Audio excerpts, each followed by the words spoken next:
একটি ছেলেকে নিয়ে আসলেন। ছেলেটি ছিল অত্যন্ত সৌন্দর্য। তাকে দেখে আমি মুগ্ধ হয়েছিলাম। সে কি করে একজন কর্মচারী হতে পারে? আমার মনে হয়েছিল সে বড়লোক ঘরের সন্তান। সে কি করে জুতো পালিশ করে? আমার স্বামী তাকে আমাদের বাড়ির কাজকর্ম করার জন্য নিয়ে আসলেন।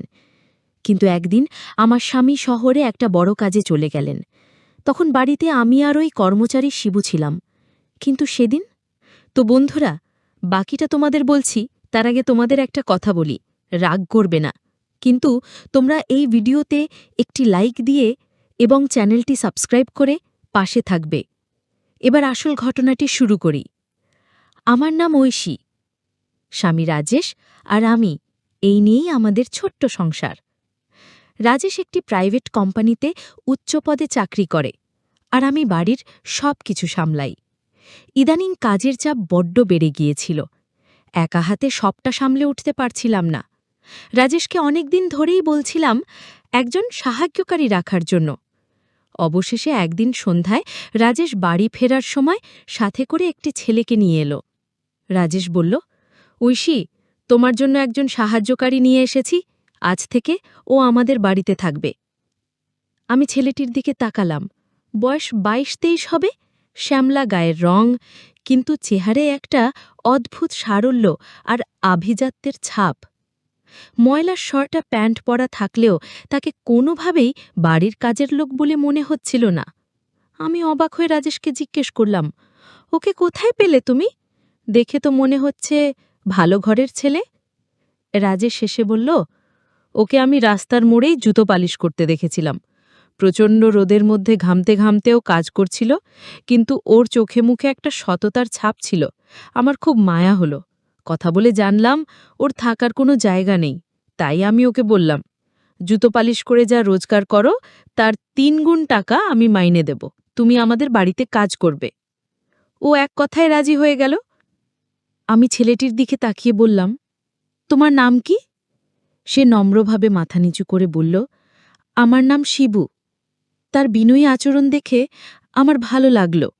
রাজেশ শিবুকে রাতের থাকার ঘরটি দেখিয়ে দিল। ঘরটা বাড়ির পেছনের দিকে, ছোট কিন্তু পরিষ্কার।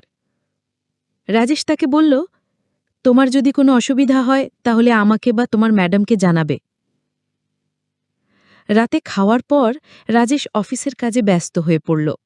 আমি বারান্দায় দাঁড়িয়েছিলাম। দেখলাম শিবু তার ঘরের সামনে চুপচাপ আকাশের দিকে তাকিয়ে আছে। কি যেন একটা গভীর বিষণ্ণতা তার চোখে মুখে। আমি কৌতূহলবশত এগিয়ে গেলাম। এখানে কি করছো শিবু? সে চমকে উঠে আমার দিকে তাকালো।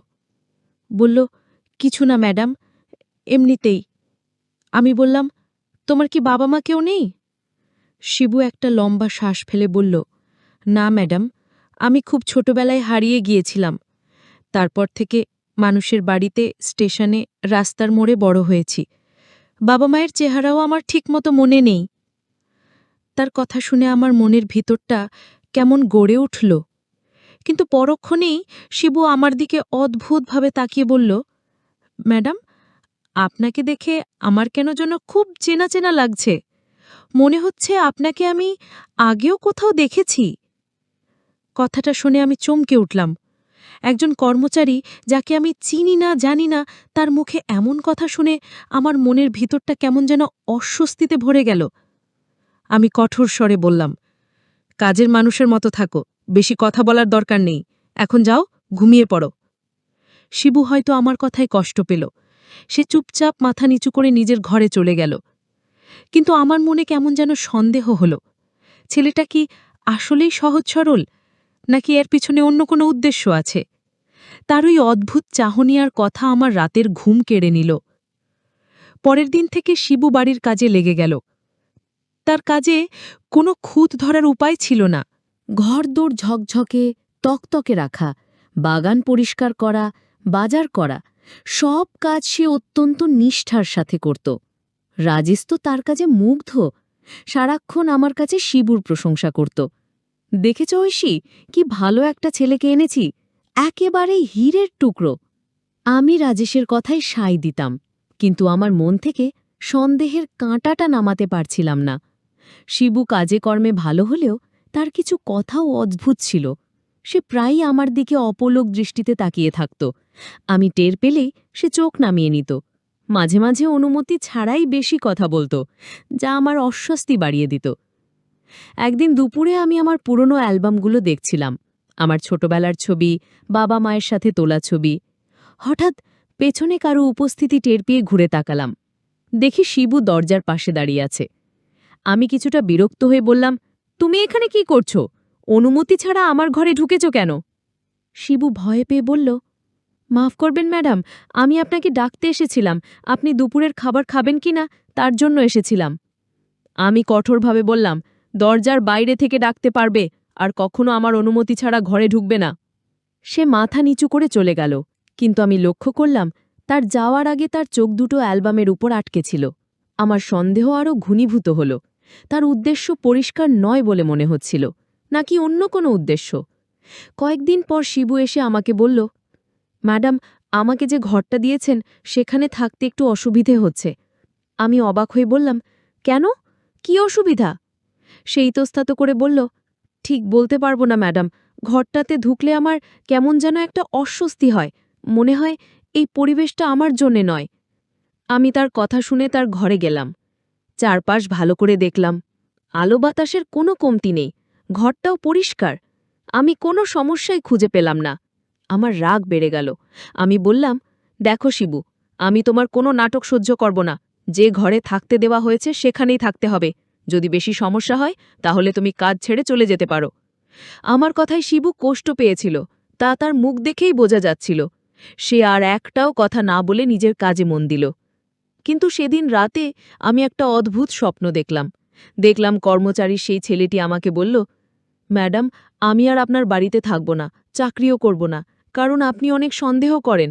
আমার টাকার দরকার নেই, আমি চলে যাব। ম্যাডাম, আমার চরিত্র অনেক ভালো, আপনি আমাকে শুধু শুধু সন্দেহ করেন। ঘুমটা ভেঙে যাওয়ার পর আমার সারা শরীর ভয় কাঁপছিল। এই স্বপ্নটা আমি আগেও কয়েকবার দেখেছি। সকালে ঘুম থেকে ওঠার পর থেকেই আমার মনটা খারাপ ছিল। স্বপ্নের ঘটনাটা আমাকে ভীষণভাবে নাড়া দিয়ে গেছে। শিবুর কথা মনে পড়তেই আমার মন খারাপ হয়ে গেল।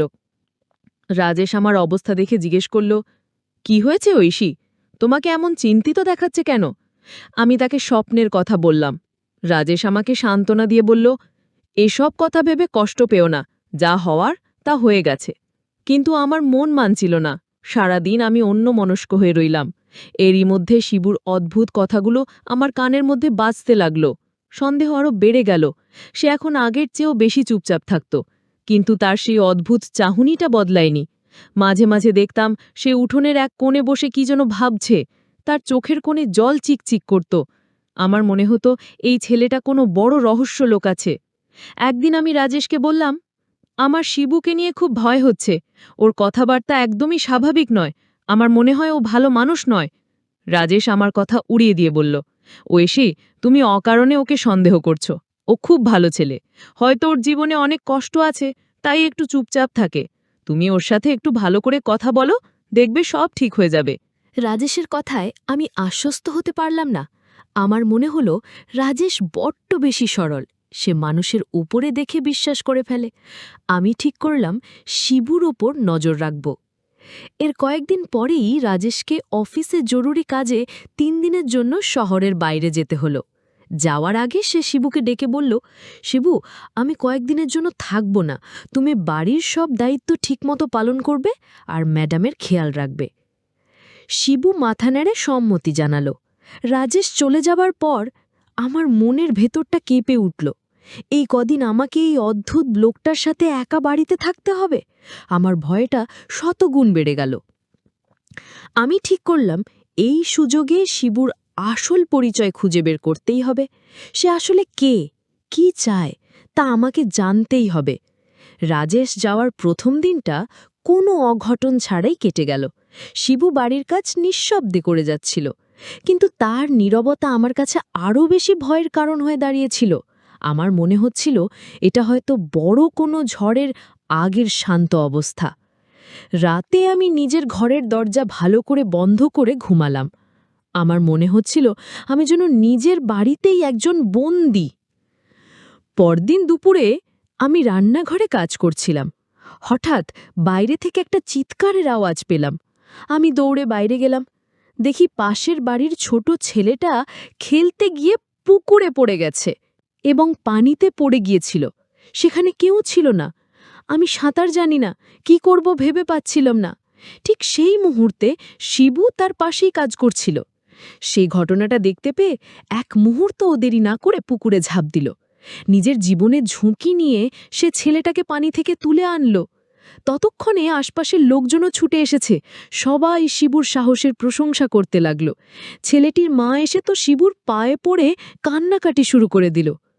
আমি দূর থেকে পুরো ঘটনাটা দেখলাম।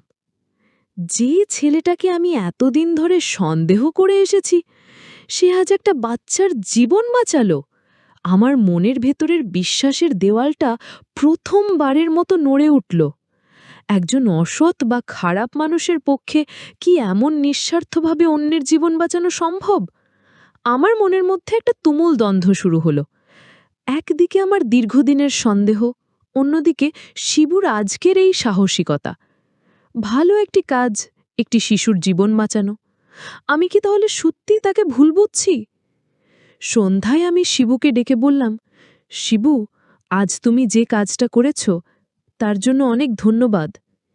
শিবু মাথা নিচু করে বলল, এটা আমার কর্তব্য ছিল ম্যাডাম। তারপরই সে আবার সেই কথাটা বলল, ম্যাডাম, আজ ওই বাচ্চা ছেলেটাকে বিপদে রেখে আমার নিজের ছোটবেলার একটা কথা মনে পড়ে গেল। আবছা আবছা মনে পড়ছে আমিও যেন ঠিক এভাবেই কোনোদিন বিপদে পড়েছিলাম, আর কেউ একজন আমাকে বাঁচানোর জন্য ছটফট করছিল। তার কথা শুনে আমার মনের ভেতরটা ধক করে উঠল। আমার সেই পুরনো স্বপ্নটার কথা মনে পড়ল, যেখানে আমি আমার ভাইকে হারিয়ে ফেলেছিলাম। কিন্তু আমি নিজেকে সামলে নিলাম। ভাবলাম এটা হয়তো কাকতালীয়। রাতে আমার ঘুম আসছিল না। শিবুকে নিয়ে আমার সব চিন্তা ওলটপালট হয়ে যাচ্ছিল। সে কি সত্যিই ভালো, নাকি ভালো মানুষের আড়ালে অন্য কোনো উদ্দেশ্য আছে? আমি ঠিক করলাম কাল সকালে আমি তার ঘরে গিয়ে তল্লাশি চালাবো। আমার এই মনের দ্বন্দ্বের অবসান হওয়া দরকার। পরদিন সকালে শিবু যখন বাজারে গেল, আমি সেই সুযোগে তার ঘরে ঢুকলাম। ছোট একটা ঘর, আসবাবপত্র বলতে একটা চৌকি আর একটা ছোট টেবিল, সবকিছু খুব গোছানো। আমি তার তোশকের নিচে, বালিশের নিচে খুঁজে দেখলাম, কিছুই পেলাম না। হতাশ হয়ে যখন ফিরে আসব, তখন টেবিলের ওপর রাখা একটা পুরনো ময়লা কাপড়ের পুটলির দিকে আমার চোখ পড়ল। আমার হাত কাঁপছিল। এটা খোলা কি ঠিক? কিন্তু আমার কৌতূহল আমাকে থামতে দিল না। আমি সাবধানে পুটলিটা খুললাম। ভেতরে একটা মাত্র জিনিস ছিল, একটা পুরনো বিবর্ণ হয়ে যাওয়া ছবি। ছবিটা হাতে নিয়ে আমি অবাক হয়ে গেলাম। আমার পায়ের নিচের মাটি সরে যাচ্ছিল, কারণ ছবিটা ছিল আমার ছোটবেলার ছবি। আর আমার পাশে দাঁড়িয়ে থাকা ছোট ছেলেটা, সেই ছিল আমার হারিয়ে যাওয়া ভাই, শুভ। আমার মাথা ঘুরছিল। আমি ছবিটা হাতে নিয়ে টলতে টলতে নিজের ঘরে ফিরে এলাম। আমার বিশ্বাস হচ্ছিল না, এই ছবি শিবুর কাছে কি করে এলো? তাহলে কি শিবুই আমার হারিয়ে যাওয়া ভাই শুভ? আমার মস্তিষ্ক কোনোভাবে দুটো বিষয়কে এক করতে পারছিল না। মনের ভেতরটা আনন্দের চেয়েও বেশি ছিল বিশ্বাস আর একরাশ অপরাধবোধ। আমি সোফায় বসে কাঁপছিলাম। যাকে আমি এত দিন ধরে ভুল বুঝেছিলাম, তাকে অনেক কিছু ভেবে এসেছি, যার সাথে এত দুর্ব্যবহার করেছি, সে আমার নিজের রক্তের ভাই। আমি পাগলের মতো অপেক্ষা করছিলাম শিবু বাজার থেকে ফেরার জন্য। প্রত্যেকটা মিনিট আমার কাছে এক একটি ঘণ্টার মতো মনে হচ্ছিল। অবশেষে শিবু ফিরল। আমি তাকে দেখেই দৌড়ে তার সামনে গেলাম। আমার চোখ দিয়ে তখন অঝরে জল পড়ছিল। শিবু আমাকে ওই অবস্থায় দেখে ভয় পেয়ে গেল। সে জিজ্ঞেস করল, ম্যাডাম, কি হয়েছে? আপনি কাঁদছেন কেন? আমি কি কোনো ভুল করেছি? আমি তার কথার উত্তর না দিয়ে কাঁপা কাঁপাতে ছবিটা তার সামনে ধরে বললাম, এই ছবি তুমি কোথায় পেলে শিবু? ছবিটা আমার হাতে দেখে শিবু চমকে উঠল। তার মুখটা ফ্যাকাশে হয়ে গেল। সে মাথা নিচু করে বলল, ম্যাডাম, এটা আমার কাছেই ছিল। এটা আমার দিদির ছবি। আমি যখন ছোট ছিলাম তখন দিদির সাথে এই ছবিটা তুলেছিলাম, কিন্তু একদিন একটা মেলায় গিয়ে আমি দিদির কাছ থেকে হারিয়ে যাই। তারপর থেকে এই ছবিটাই আমার একমাত্র সম্বল। আমি আর নিজেকে ধরে রাখতে পারলাম না। কান্নায় ভেঙে পড়ে বললাম, এই ছবিতে থাকা ছেলেটা কি তুমি শিবু? অবাক হয়ে আমার দিকে তাকিয়ে বলল, হ্যাঁ ম্যাডাম। আমি চিৎকার করে কেঁদে উঠলাম, বললাম, আর আমাকে ম্যাডাম বলিস না, আমি তোর দিদি, আমি তোর ঐশী দিদি, আর তুই আমার ভাই শুভ। শুভ অর্থাৎ শিবু আমার কথা শুনে পাথরের মতো দাঁড়িয়ে রইল, তার চোখ দুটো বিস্ময়ে বড় বড় হয়ে গেল। আমি কাঁদতে কাঁদতে বললাম, আমার সব মনে পড়েছে, ছোটবেলায় আমি তোকে মেলায় নিয়ে গিয়েছিলাম, আমার অসাবধানতার কারণে তুই ভিড়ের মধ্যে হারিয়ে গেলি, বাবা মা আর আমি তোকে কত খুঁজেছি, তুই আমাদের মায়ের পেটের আপন ভাই। শুভুর চোখ দিয়ে এবার জল গড়িয়ে পড়ল, গলায় বলল, দিদি তাই তো তোমাকে দেখে আমার এত চেনা মনে হতো, তোমার গলার স্বর, তোমার চোখ, সবকিছু আমার কাছে পরিচিত লাগতো। কিন্তু কিছুতেই মনে করতে পারছিলাম না আমি তোকে কর্মচারী ভেবে কত সন্দেহ করেছি, কত অপমান করেছি। ভাই, তুই আমাকে মাফ করে দে। শুভ কেঁদে বলল, না দিদি, তুমি কোনো ভুল করনি, আমার ভাগ্যটাই খারাপ। সেদিন আমাদের দুই ভাই বোনের কান্নায় বাড়ির দেয়ালগুলো যেন ভিজে গিয়েছিল। আমি সঙ্গে সঙ্গে বাবা মাকে ফোন দিলাম, তাদের জানালাম আমি আমাদের শুভমকে খুঁজে পেয়েছি। ফোনের ওপাশ থেকে বাবা মায়ের কান্নার আওয়াজ শুনতে পেলাম। তারা বিশ্বাসই করতে পারছিলেন না। কয়েক ঘন্টা পর রাজেশও ফিরে এলো। বাড়ির পরিস্থিতি দেখে সে অবাক হয়ে গেল। আমি যখন তাকে সবটা খুলে বললাম, তখন সেও আনন্দে আত্মহারা হয়ে গেল। আমি প্রথম দিনই বুঝেছিলাম তুমি কোনো সাধারণ মানুষ নও। সেদিন বিকেলে আমি আর রাজেশ মিলে শুভকে নিয়ে আমাদের বাবা মায়ের কাছে গেলাম। এত বছর পর হারিয়ে যাওয়া ছেলেকে ফিরে পেয়ে তাদের যে আনন্দ, তা ভাষায় প্রকাশ করার মতো নয়। আমাদের পরিবার আবার সম্পূর্ণ হলো। আমি আমার স্বামীকে ধন্যবাদ জানালাম আমার ভাইকে আমার কাছে ফিরিয়ে দেওয়ার জন্য। আমার মন থেকে সব সন্দেহ, সব অপরাধবোধ দূর হয়ে গেল। এখন আমার ভাই আমার পাশেই আছে। আমাদের পরিবার এখন অনেক হাসি খুশিতে আছে। বন্ধুরা, আজকের গল্পটি কেমন লাগলো তা অবশ্যই কমেন্ট করে জানাতে ভুলবেন না।